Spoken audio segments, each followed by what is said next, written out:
I'm excited to tell you all a story that happened to me a few weeks ago. It's a bit of a long one, so grab a cup of coffee and settle in. Let me start with a little backstory about myself. I'm a college student working part-time as a cashier at a small boutique store. I've always been a bit of a people pleaser, so I usually go out of my way to make customers happy. Unfortunately, that hasn't always worked out for me. It was a beautiful day outside, and I had decided to spend my afternoon shopping with my best friend. We were browsing through a store, trying on clothes and laughing at each other's choices. That's when we saw her, the entitled woman. She had a sour look on her face, and I could tell she was going to be trouble. My friend and I were browsing through the clearance rack when the woman walked up to us. "Excuse me," she said with a snarl. "I need to look at those shirts." I tried to be polite. So I said, "Of course I'll move out of your way." But as I stepped aside, the woman shoved past me, nearly knocking me over. I was taken aback by her rude behavior, but decided to let it go. My friend and I continued shopping, and I found a cute dress I wanted to try on. I walked over to the fitting rooms, but the entitled woman was already inside, taking up 2 stalls. "Excuse me," I said, knocking on the door. "May I use one of the fitting rooms?" The woman opened the door and gave me a once-over. "I'm not finished yet," she said, slamming the door in my face. I was starting to get frustrated, but I didn't want to cause a scene. So my friend and I continued shopping until we found a few more items we wanted to try on. When we got back to the fitting room, the entitled woman was still inside. "Excuse me," I said, knocking on the door again. "Are you finished yet?" "No," she said, "but I'm not leaving until I've tried everything on." I was getting fed up with her entitled behavior, so I decided to speak up. "Excuse me," I said, raising my voice a bit. "You've been in there for quite a while, and my friend and I would like to try some things on as well. Would you mind letting us use one of the stalls?" The woman looked at me with disgust. "I was here first," she said. "You can wait your turn like everyone else." I could feel my blood boiling at this point, but I tried to keep my cool. "Actually," I said, "we were here before you, and we've been waiting patiently for you to finish. So if you don't mind, we'd like to use one of the stalls." The entitled woman huffed and puffed, but eventually she stepped out of the fitting room. My friend and I quickly went inside and tried on our clothes. As we were leaving, the entitled woman stopped us. "You know," she said, "you could have waited your turn like everyone else. You're not special." I couldn't help but roll my eyes at her comment. "Actually," I said, "I think you're the one who needs to learn some manners. You can't just take up 2 fitting rooms and expect everyone else to wait for you." The woman looked like she was about to explode. "How dare you?" she yelled. "I'm a paying customer, and I demand to be treated with respect." At this point, I was done with her entitled behavior. "You know what?" I said. "You're right. You are a paying customer, and we should treat you with respect. But respect is a 2-way street, and you haven't shown any to us. You've been rude and entitled since the moment you walked in here." The entitled woman glared at me, but I didn't back down. "You know what?" she said, her voice dripping with venom. "I don't have to take this from you. I'm taking these clothes, and there's nothing you can do about it." She grabbed the clothes she had been trying on and stormed out of the store. My friend and I looked at each other in disbelief. We had never encountered someone so entitled before. As we were leaving the store, I saw the entitled woman getting into her car. I couldn't help myself. I walked over and knocked on her window. "Excuse me," I said, "I hope you know that stealing is illegal." The woman sneered at me. "I didn't steal anything," she said. "I'm just not going to give this store my business anymore." I couldn't help but laugh at her ridiculous statement. "Okay," I said, "you do you." My friend and I walked away, shaking our heads. We couldn't believe how entitled and rude some people could be. As we were walking down the street, my friend turned to me and said, "You know, I'm proud of you for standing up to her like that. I don't think I could have done it." I smiled at her. "Thanks," I said, "but I couldn't let her get away with that kind of behavior. It's not right." From that day on, I learned to stand up for myself and not let entitled people walk all over me. And while I hope I never encounter the entitled woman again, I know I'll be ready if I do. I was excited to spend the day doing what I love most, fishing. I had been planning this trip for weeks, and I was finally going to have a chance to get away from the stress of everyday life. Little did I know that my relaxing day would be ruined by an entitled woman with a chip on her shoulder. Let me give you a bit of backstory about myself. My name is Jack, and I've been an avid fisherman for as long as I can remember. I grew up in a small town near the coast, and my father would take me fishing every chance he got. It was our bonding time, and I cherished those memories. When I was old enough, I started fishing on my own and quickly fell in love with the sport. It was a way for me to escape the world and be at peace with myself. Now, as an adult, I still go fishing every chance I get. Today, I decided to go to a nearby river that I had heard was a hot spot for catching trout. It was a bit of a hike to get to, but I was excited to try out my new rod and reel that I had purchased just for this trip.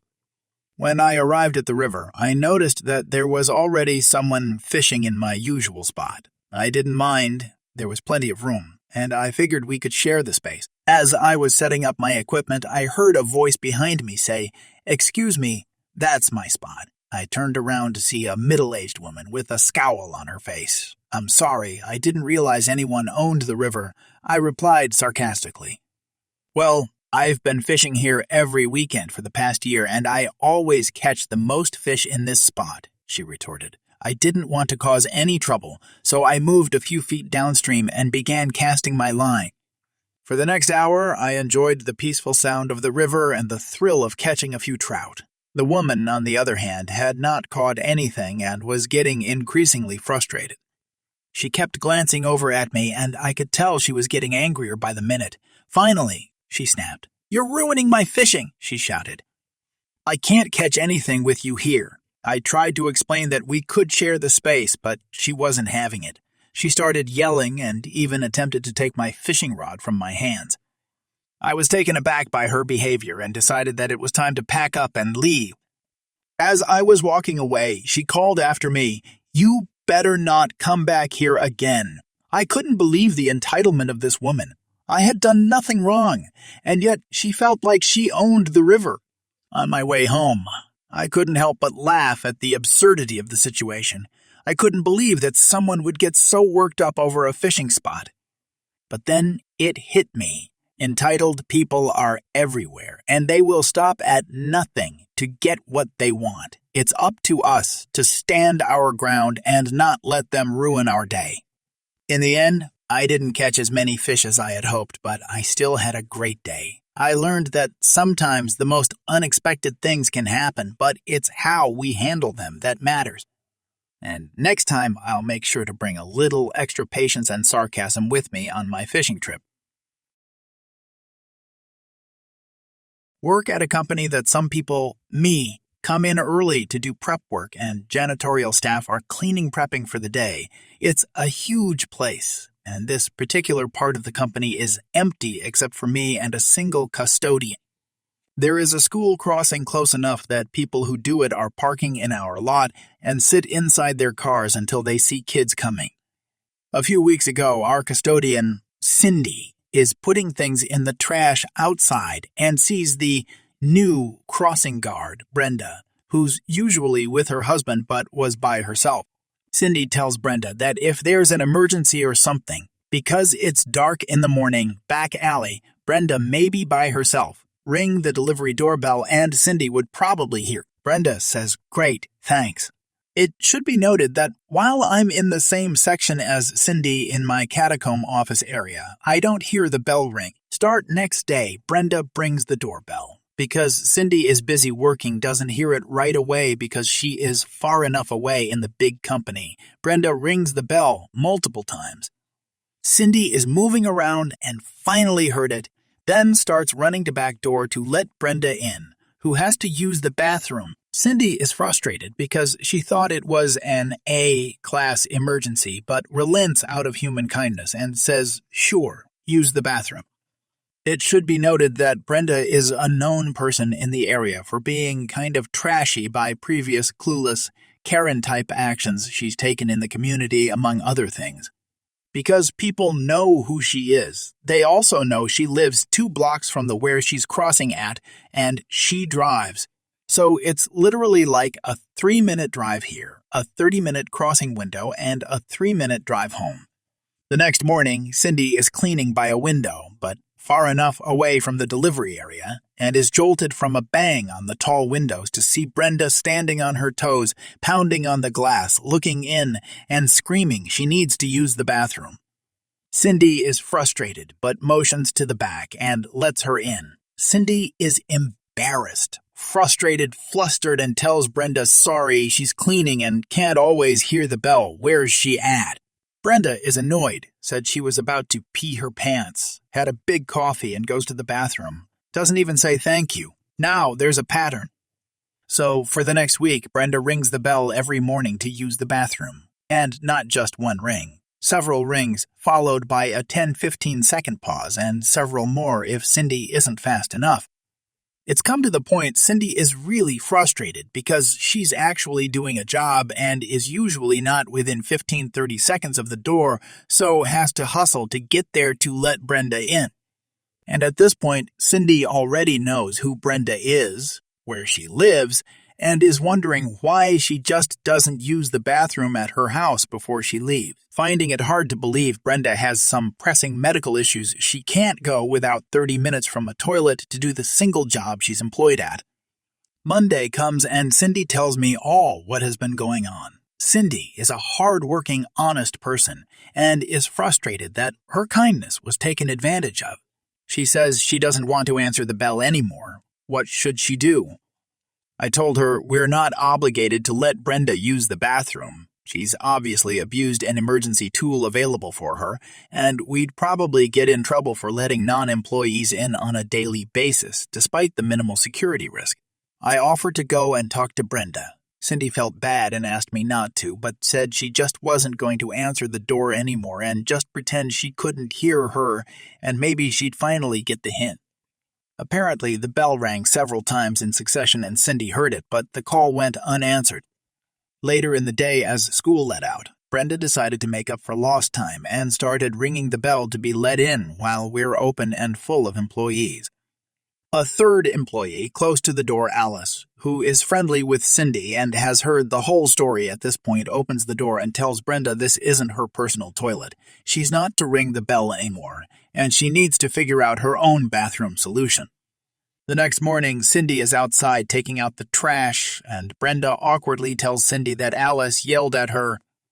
Cindy says, "Yeah, I heard that," and pauses to stare at Brenda to see if there's anything else Brenda was planning to add to the conversation, and upon seeing nothing but an awkwardly stare back, goes back inside to continue her job.